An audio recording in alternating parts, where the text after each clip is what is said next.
Hey everybody. So I'm recording this video so that if you missed our planning day today because of uh, trouble getting into the meet, Wi-Fi issues, no power, there were a lot of things that kept people from getting to us today. So I really wanted you to have this information and to have this help with planning your Unit 2 writing summative. So the first thing you're going to want to do is you're going to want to go to the Canvas homepage and you're going to want to open up the plan for the Unit 2 Writing Summative presentation because it's going to have all the links that you need in it as well as all the information that we went through. Okay. So here it is. This is what it looks like. We want to be on the second slide where it says time to plan. You're going to need the idea menu, which you should already have a copy of, the planning sheet, which you should already have a copy of in your drive, and then the notes. You should, in theory, have the notes, but if you don't, there's an electronic copy that you can access here. I'm just going to go ahead and open that up on my screen. All right, so the planning sheet looks like this. If you got it on paper, you could have it on paper as well if you came and picked up your materials like you were supposed to. The planning packet is also on paper too if you came and picked up your stuff like you were supposed to. And these are what the notes look like. It looks like this on the back, and then it has this on the this on the front, and then it looks like this on the back. It has all the information about ethos, pathos, logos, solution, repetition, parallelism, and rhetorical question. All right, so far, we've already done some things. We've already done a couple of the preliminary steps 2 and 3. So you should have a document where you have chosen a text, you have chosen a speaker, you've put the audience down, and you've identified the purpose. You should also have an idea menu where you've blacked out all of the columns that don't apply to the speech that or to the text that you have chosen. Okay. If you haven't done that, I want you to go with the first one. Go ahead and highlight that. Go ahead for speaker, put the public defender. And for audience, put all white jury. So one more time, if you haven't done this yet, you have nothing on your page, you're starting from scratch today, highlight the first one, put the public defender for speaker, and put all white jury for audience. The purpose is still going to be persuade no matter which of the three that you do. This is a video. You can pause and rewind it as many times as you need to be able to get through this and get this done. So if you're not ready to move on and I'm starting to move on, please just press the pause button. It's the beauty of video. Can't pause me in live class, but you can sure pause me now. All right. So we want to start then today by filling in the claim. The claim is on your idea menu. It's right next to the word claim. It's above the bulleted list. So I'm just going to go ahead and I'm going to copy this. And I'm going to take it and I'm going to paste it into claim. And I'm going to go ahead and paste it without formatting. Just because I like all of my formatting to stay consistent within a document. And I'm going to underline it just because everything else is underlined and I want to keep my formatting consistent. So anyway, as far as the introductory paragraph goes, as far as this outline goes, everything that you should have in your essay is on this outline. So if it's on the outline, it should be in your essay. That said, we're only going to fill in together some of these things. It does not mean that the other things don't need to be in there. It just means that we are spending time on the things that are most important, that are going to influence your grade the most. And so the first of those things is not the hook. It's not the bridge background. However, there are lots of tips and guidelines for both of those things, but it's the thesis statement. So for the thesis statement, you were actually given a formula. So you've already picked out all the variables to plug into this formula. So it would be my advice that you just use the formula. It's there to help you. It's there to help you get full points for your thesis. For whatever reason, when I gave you the formula for Unit 1, many of you didn't use it, and then many of you lost points for your thesis when you shouldn't have, because you were given a formula that if you had just used it, you wouldn't have had problems. So I'm going to go ahead and paste the formula here.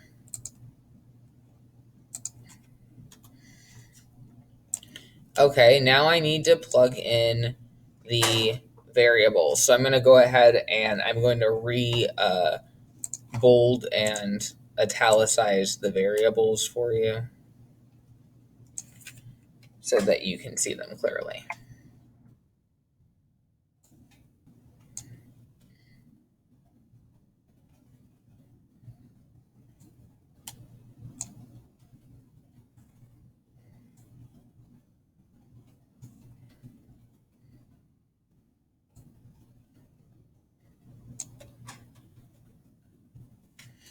That formula, by the way, is also here. So now that I have my formula, I can start to plug in these things that I need to change. So I need to change speaker's name. That's something that I need to fill in.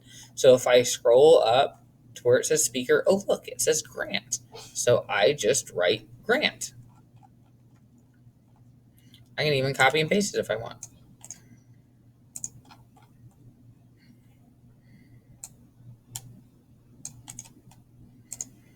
All right, great. Now I need, what's the next thing? The claim, okay? So I scroll up, there's the claim. Copy,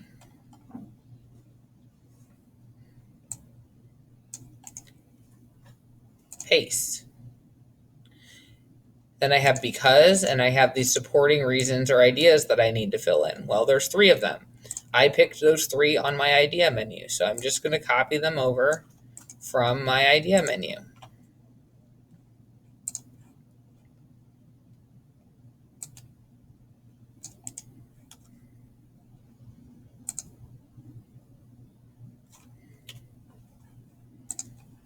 And I'm using the paste without formatting option so that I don't have to change the highlighting and stuff.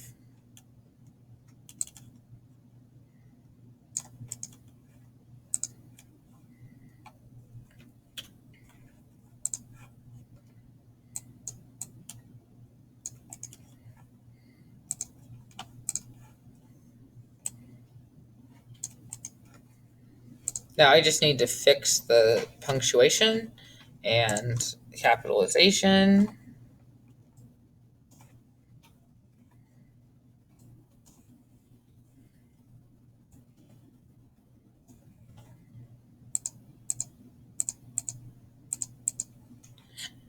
All right, and there's my thesis.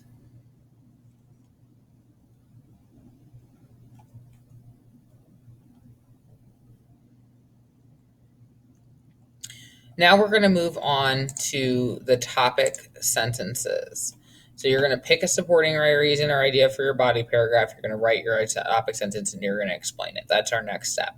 So your topic sentence is going to need to include 3 things. It's going to need to include a transition word that indicates the order that the paragraph would appear in a full-length version of the essay according to the thesis. You're going to need a reference to the speaker. You're going to need the supporting idea. So since I know I'm going to need the supporting idea, I need to pick one of these 3 supporting ideas, right? I'm going to go ahead and pick this one, my last one. All right, so if I look in my thesis, there's my first idea.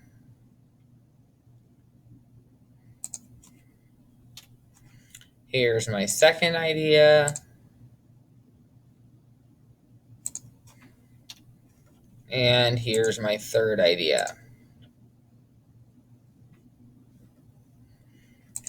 So rather than just say that Grant makes the point that everyone has power to transform themselves, I want to make it clear that it's the third point that he's making, or a third point that he's making.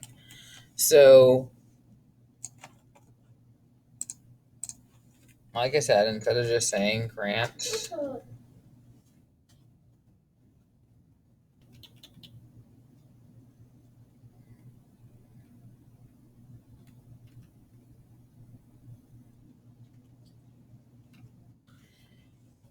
say a third idea Grant uses to support his claim is, and then I can put the everyone has the power to transform. Bam, done. So it has the transition word, it has the speaker, it has the supporting idea identified, it has everything it needs to have. Now I need to explain this topic sentence, and when you're explaining the topic sentence, you're just telling how that supporting idea helps to prove the overall claim. So in my case, how does everyone having the power to transform themselves, what does that have to do with Jefferson being able to be a hero? Well, when I think about it, Jefferson must transform himself in order to break the myth and become a hero to the community.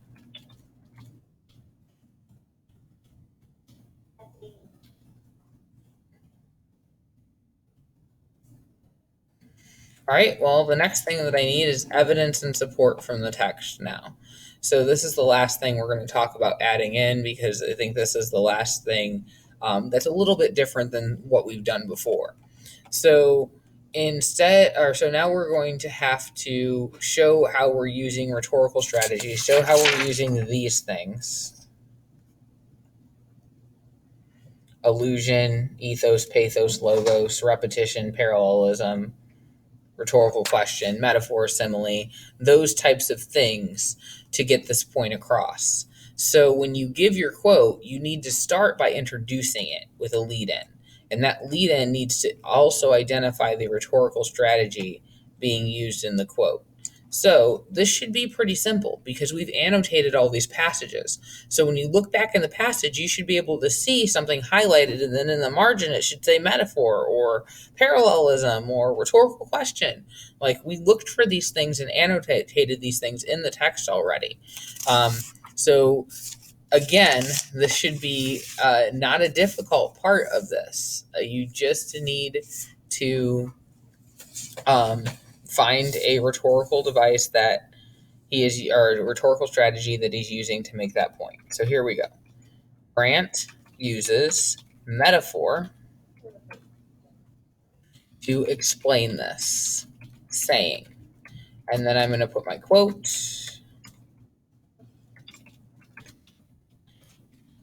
and that's all we are, Jefferson. All of us on this earth. A piece of drifting wood until we, each one of us, individually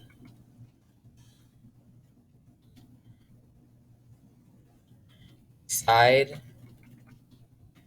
to become something else. So there's my quote.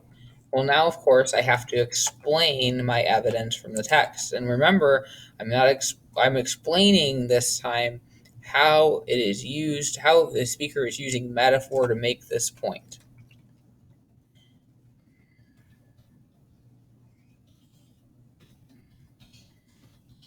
So I'm going to say here, Grant says Jefferson is a piece of driftwood. That's the metaphor. I've identified where this rhetorical strategy has been used. Now I'm going to explain how it helps to make the point. Really, he's saying, or he's just saying, that Jefferson is like a piece of driftwood. I also need to explain why this is for my explanation to be complete. So I have to say because he can be shaped into something beautiful and special, just like Mr. Burrell does when he carves slingshots for the children. However, it's something that Jefferson has to choose to do and work hard at. All right. So I said that was the last thing that we were going to look at, and I kind of lied. For your restatement of the thesis, remember you're not just writing it like you did in the introduction. You're using different words, changing the order, that sort of thing. So if I were going to do that,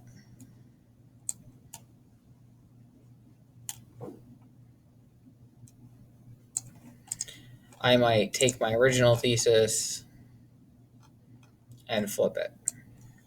And what I mean by that is here's my original thesis. I'm going to paste it in there. Here's the because. I'm going to take the back half and I'm going to put it at the front.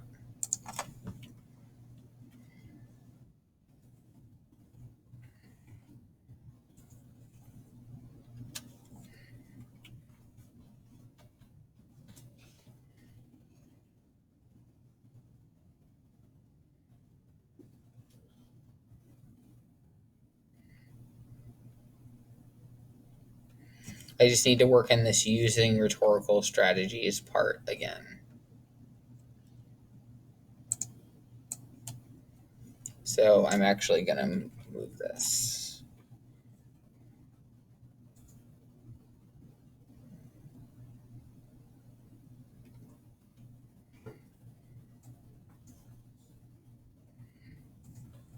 All right, so then it's not exactly the same. Similar, but not exactly the same. Written in a different order feels different. And then when you're recapping, that's another thing that I wanted to show you an example of one of the recap sentences. So you're summarizing the main ideas of all your body paragraphs, so you should have a sentence per paragraph. So I'm going to show you what the sentence should look like for the paragraph that are for a paragraph. So I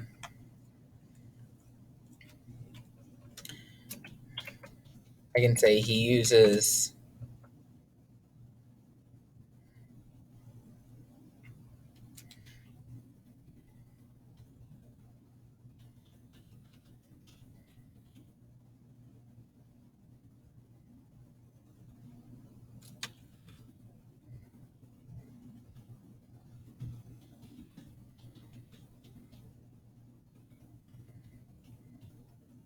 so the second point was that he used or that he myths can be busted by somebody providing proof it is wrong. So maybe I say he uses repetition and illusion to show how myths can be busted.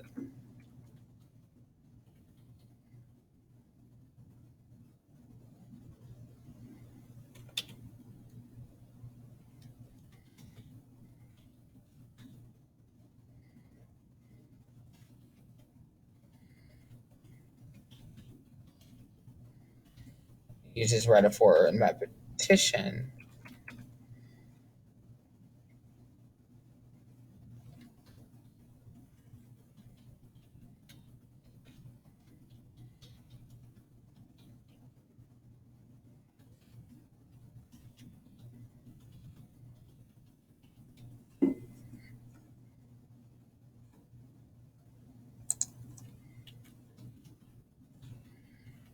I can even add some transition words in here like finally.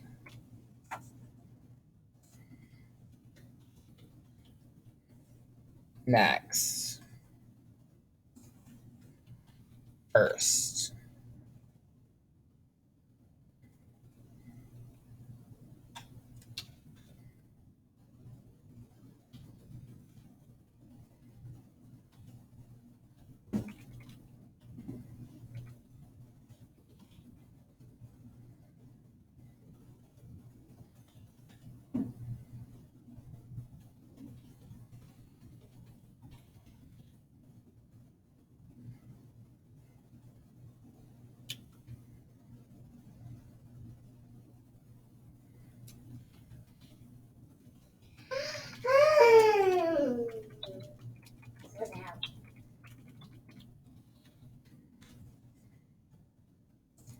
So that is what a recap might look like. So first, he uses repetition and rhetorical questions to discuss white expectations. Next, he uses repetition and allusion to show how myths can be busted.